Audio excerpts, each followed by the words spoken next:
Shalom teman-teman. Ketemu lagi bersama Sekolah Minggu GMI Makedonia Jakarta. Nah, hari Jumat ini kita akan merayakan Jumat Agung, yaitu hari di mana kita memperingati kematian Tuhan Yesus. Sebelum kita memuji Tuhan, mari kita menyanyikan lagu Yesus mengetuk pintu.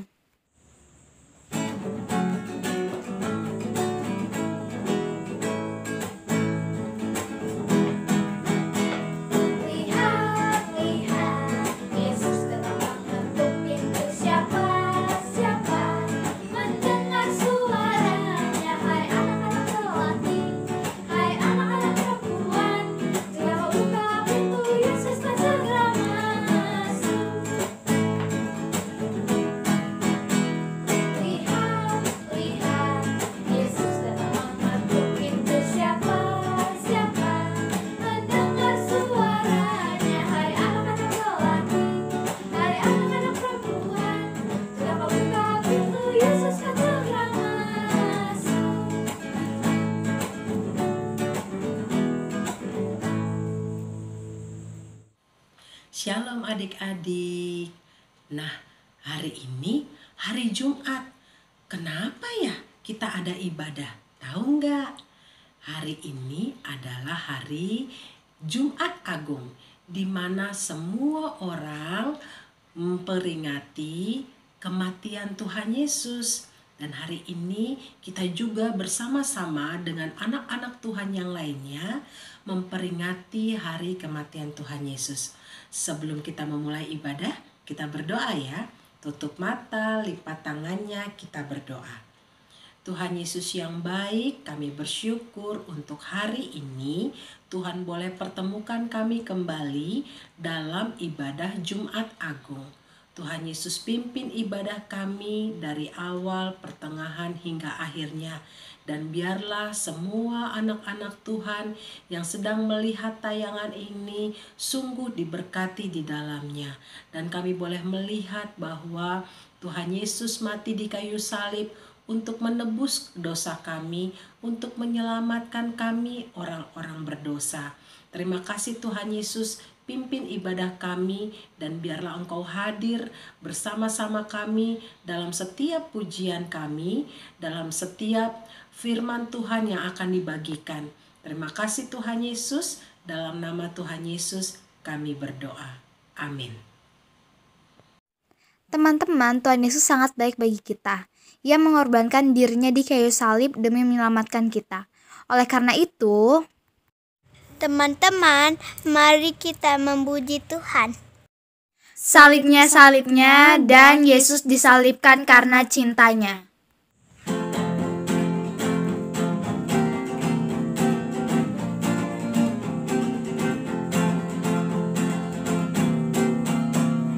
Salibnya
teman-teman, karena tadi kita sudah memuji Tuhan, sekarang kita mau mendengarkan firman Tuhan.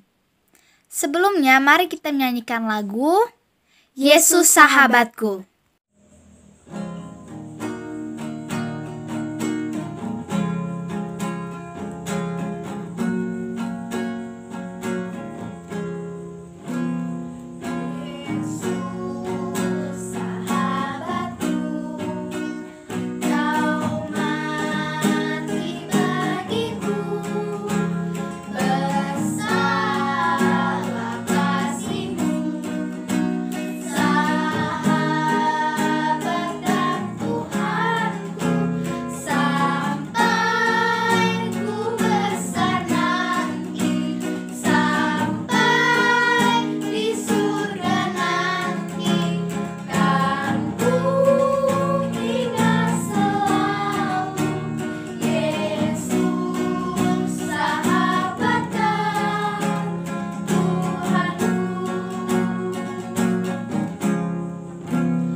Shalom adik-adik, apa kabarnya hari ini? Sukacita luar biasa, yes, yes, yes.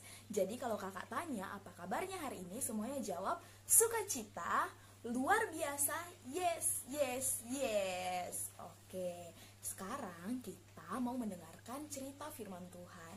Namun sebelum itu kita lipat dulu tangan kita, tutup mata kita, kemudian tundukkan kepala kita dan kita mau berdoa. Tuhan Yesus yang baik, sekarang kami semua anak-anak-Mu mau mendengarkan cerita firman Tuhan. Tuhan Yesus berkati kami sehingga setiap cerita yang akan kami dengarkan dapat kami mengerti dengan baik dan dapat kami lakukan di dalam kehidupan kami. Terima kasih Tuhan Yesus, haleluya, amin. Kalau adik-adik lihat, hari ini Kak Margen pakai baju warna hitam. Dan lihat background di belakangnya Kak Margen, agak gelap-gelap remang gimana gitu ya. Iya, karena hari ini kita memperingati Jumat Agung. Jumat Agung adalah hari di mana kita memperingati tentang Tuhan Yesus yang disalibkan dan mati di atas bukit Golgota untuk menebus dosa kita manusia. Oke, nah hari ini kakak akan menceritakan tentang cerita firman Tuhan dengan tema Tuhan Yesus mengampuniku. Cerita firman Tuhan kita hari ini terdapat dalam kitab Injil Matius pasal yang ke-26 ayat 30 sampai ayat 35. Kemudian dilanjutkan dengan ayat yang ke-69 sampai dengan ayatnya yang ke-75. Adik-adik bisa membacanya di rumah ya, karena ayat firman Tuhan kita ini cukup panjang.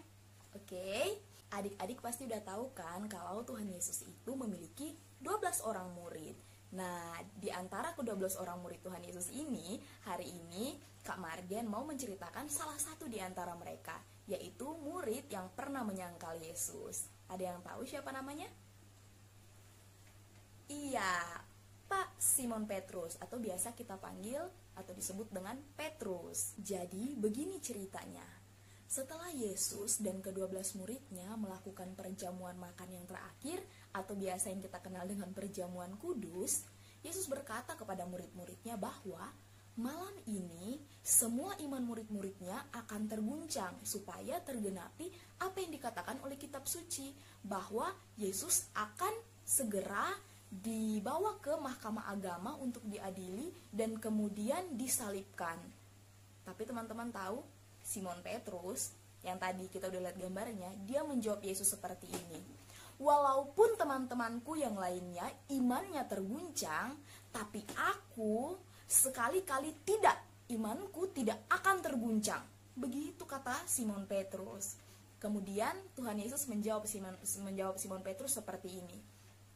Sesungguhnya malam ini sebelum ayam berkokok, engkau telah menyangkal aku 3 kali. Itu kata Tuhan Yesus. Kemudian Yesus membawa murid-muridnya ke suatu tempat yang disebut Getsemani. Nah, setelah membawa murid-muridnya yang banyak tadi, Yesus membawa lagi 3 orang muridnya untuk berjaga-jaga selagi Yesus berdoa. Karena pada saat itu, Yesus sedang merasa sangat-sangat takut. Ia sedang berada dalam ketakutan yang sangat besar. Oleh karena itu, Yesus membawa Simon Petrus, Yakobus, dan Yohanes untuk berjaga-jaga selagi Yesus berdoa. Tetapi kemudian, saat Yesus kembali setelah ia berdoa, ia mendapati ketiga muridnya ini, Petrus, Yakobus, dan Yohanes yang tadi disuruh berjaga-jaga itu sedang tidur. Mereka nggak berjaga-jaga. Padahal Yesus saat itu sedang ketakutan dan Yesus meminta mereka berjaga-jaga. Kemudian adik-adik tahu Yesus berkata kepada mereka, tidak dapatkah kalian berjaga-jaga selagi aku berdoa selama 1 jam saja? Berjaga-jaga. Nggak bisa ya? Sampai 3 kali Yesus pergi berdoa dan Yesus kembali, Yesus tetap mendapati mereka tertidur. Mereka tidak bisa berjaga-jaga. Tiba-tiba adik-adik, datanglah Yudas dengan segerombolan orang yang membawa pedang dan pentung. Untuk apa? Untuk menangkap Tuhan Yesus. Yudas berkata kepada mereka, orang yang aku cium pipinya, itulah yang harus kalian tangkap. Jadi setelah Yudas mencium pipi Yesus, kemudian orang-orang itu menangkap Tuhan Yesus dan segera membawanya ke mahkamah agama untuk diadili. Dan Petrus mengikuti Tuhan Yesus dari kejauhan. Dia melihat apa yang dilakukan oleh orang-orang yang tadi itu kepada Tuhan Yesus. Kemudian adik-adik, selagi Petrus melihat Yesus dari kejauhan, datanglah seorang hamba perempuan dan berkata begini kepada Petrus, bukankah engkau yang selalu bersama-sama dengan Yesus orang Galilea itu? Adik-adik tahu, mendengar pertanyaan itu, apa yang Petrus katakan? Aku tidak tahu apa yang engkau katakan. Petrus berkata demikian. Itu penyangkalan Petrus yang pertama. Kemudian Petrus berlari ke depan pintu gerbang karena setelah ditanyai oleh hamba perempuan yang tadi, dia lari ke depan pintu gerbang dan kemudian ada lagi hamba lainnya yang datang menghampiri Petrus dan berkata, engkau inikah yang selalu bersama-sama dengan Yesus orang Nazaret itu? Petrus menjawab, dengan bersumpah lagi Petrus menjawab, aku tidak kenal orang itu. Wow, penyangkalan kedua Petrus. Dia berkata bahwa dia tidak mengenal Tuhan Yesus. Lalu, tidak lama kemudian datanglah orang-orang yang ada di sekitar situ kepada Petrus dan berkata begini kepada Petrus, pastilah kamu ini salah satu bagian dari mereka, karena bahasamu pun sama dengan mereka. Bagaimana mungkin engkau berkata bahwa engkau bukan bagian dari mereka? Tetapi adik-adik tahu apa jawab Petrus? Dengan bersumpah dan mengutuk. Kalau tadi dia cuma bersumpah kan di yang kedua. Di yang ketiga dia bersumpah dan mengutuk. Dia berkata bahwa aku tidak mengenal orang itu. Petrus berkata bahwa dia tidak mengenal Yesus. Penyangkalan ketiga yang sudah Petrus lakukan. Dan setelah itu ayam pun berkokok, menandakan bahwa Petrus telah menyangkal Yesus 3 kali. Mendengar suara ayam yang berkokok itu, Petrus langsung lari, pergi menjauh dari orang-orang itu. Dan ia menangis sejadi-jadinya. Ia menangis dengan sangat. Ia menyesali segala sesuatu yang sudah ia perbuat. Ia menangis sampai kayak orang yang benar-benar sedih. Karena dia sadar bahwa dia telah melakukan kesalahan.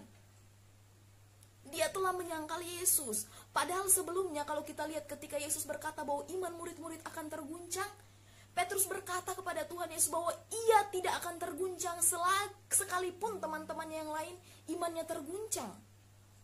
Tapi kemudian ia melihat kembali dirinya bahwa benar yang dikatakan Tuhan, bahwa sebelum ayam berkokok, Petrus sudah menyangkal Tuhan Yesus 3 kali. Sungguh sangat hancur hati Petrus di situ. Sungguh sangat-sangat hancur. Karena apa? Karena ia sadar bahwa ia baru saja menyangkal Yesus yang selama ini ia ikuti, yang selama ini dia jadikan gurunya, jadikan panutannya. Kini dia telah menyangkalnya di hadapan banyak orang. Petrus sangat sedih. Petrus sangat menyesali kesalahan yang sudah ia perbuat itu. Itulah cerita tentang bagaimana Petrus menyangkal Yesus sebanyak 3 kali. Tapi adik-adik, ada pelajaran penting yang kita dapat dalam cerita hari ini. Bukan pelajaran tentang bagaimana menyangkal Yesus, bukan. Pelajarannya adalah ketika Petrus disadarkan oleh ayam yang berkokok tadi, bahwa ia telah menyangkal Yesus 3 kali, ia tidak berbuat seakan-akan gak terjadi apa-apa, kayak oh ya udah, benar yang dikatain Tuhan, saya udah nyangkal Yesus 3 kali, oh ya udah. Enggak, Petrus nggak kayak gitu. Petrus menangis sejadi-jadinya, menangis dengan sangat kencang. Karena apa? Petrus menyesali apa yang telah ia perbuat. Petrus menyesali dosa yang telah ia lakukan. Petrus menyesal karena telah berbuat demikian kepada Tuhannya. Artinya apa? Petrus menyesal, bertobat. Enggak lagi dia lakukan itu. Dia bilang di dalam tangisnya itu, itulah pesan yang ingin dia sampaikan, bahwa dia tahu bahwa dia salah. Dia tahu bahwa yang dia lakukan itu tidak benar. Bukan itu yang Yesus ajarkan kepadanya selama ini. Tetapi kenapa itu yang ia lakukan? Ia tahu bahwa ia telah salah. Dan ia menyesal. Ia memohon ampun kepada Tuhan di dalam tangisnya atas apa yang telah ia lakukan. Dan adik-adik tahu, di dalam tangisnya itulah Tuhan melihat penyesalan yang terdalam dalam hati Petrus. Dan melalui kematian Tuhan Yesus di kayu salib, dosa Petrus pun diampuni. Tuhan mengampuni setiap kesalahan yang telah Petrus perbuat. Bukan hanya Petrus, kita juga. Tuhan mati di kayu salib untuk mengampuni dosa kita. Darahnya yang tercurah di kayu salib, Tuhan gunakan untuk menebus setiap dosa dan pelanggaran kita. Bagi kita yang mau datang kepadanya saat ini, di dalam doa, mengakui setiap dosa dan pelanggaran yang telah kita perbuat. Dosa berbohong, dosa melawan orang tua, dosa berkata-kata kotor, dosa mencuri, dosa mengingini barang milik orang lain, dan berbagai macam dosa yang kita lakukan yang tidak sesuai dengan apa yang firman Tuhan ajarkan kepada kita. Oleh karena itu adik-adik, segera datang pada Tuhan, berdoa, mohon pengampunan Tuhan atas setiap kesalahan yang telah kita lakukan. Tuhan Yesus dengan kematian di kayu salib pasti mengampuni kita. Oke, setelah itu kita akan menghafalkan ayat hafalan kita. Ayat hafalan kita terdapat dalam Injil Matius pasal yang ke-26 ayat yang ke-28. Sebab inilah darahku, darah perjanjian yang ditumpahkan bagi banyak orang untuk pengampunan dosa. Oke adik-adik, jangan lupa dihafalin ya. Sampai jumpa, tapi sebelumnya mari kita tutup di dalam doa. Mari kita berdoa. Tuhan Yesus yang baik, terima kasih banyak untuk kasih dan kemurahan Tuhan dalam kehidupan kami. Kami sudah mendengarkan firman Tuhan. Biarlah firman Tuhan yang sudah kami dengarkan dapat kami lakukan dalam kehidupan kami. Terima kasih karena Engkau telah mati untuk menebus setiap dosa kami. Terima kasih banyak Tuhan Yesus. Haleluya. Amin. Terima kasih. Tuhan Yesus berkati. Dadah.